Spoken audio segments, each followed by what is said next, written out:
కూడా మీ అందరిని కంట్రోల్ చేస్తున్నాడంటే జగన్మోహన్ రెడ్డి. 100కి 200%.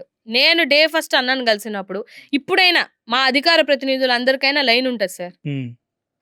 లైన్ దాటి మాట్లాడాలంటే ఎంతసేపు పని? నేనసలు లైన్ దాటే మాట్లాడను. అయినా గూడా నాకు గూడా జెప్తారు. హ్మ్. అమ్మా లైన్‌లోనే మాట్లాడండి. మీరు నాకవసరం. హ్మ్. పార్టీకి అవసరం మీ వాయిస్‌లు. లైన్‌లోనే మాట్లాడండి అని జెప్తారాయన. ఏదో ఇంక మరి బయటికెళ్ళినాక ఆళ్ళు జగనన్న అసలు ఏ రోజు ఒక్క స్క్రిప్ట్ రాదు సార్. లైనొచ్చుద్ది. దీన్ని ఖండించండి. హ్మ్. అధికార ప్రతినిధులుగా మాకు లైనొచ్చుద్ది గదా! ఈ ఇష్యూ జరిగింది. దీన్ని ఖండించండి అని అంటారు తప్పితే, ఆళ్ళని తిట్టండి, ఈళ్ళని తిట్టండి అని రాదు. ఒకవేళ మీరలా ఇచ్చుకొని స్క్రిప్ట్ చేస్తున్నారేమో నాకైతే తెలీదు గానీ, ఆ! మాదలా పార్టీలో అయితే మాత్రం ఎప్పుడు రాదు సార్. ఏ రోజు అసలు జగన్మోహన్ రెడ్డి గారు అలాంటివి ఎప్పుడు చెప్పరు.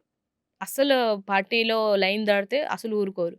కొన్ని గతంలో జరిగానంటే, గతంలో ఎవరికి అది వాళ్ళేం మా పార్టీలో లేరు. ఫేవరబుల్‌గా మాట్లాడినటువంటి వ్యక్తులు వాళ్ళు.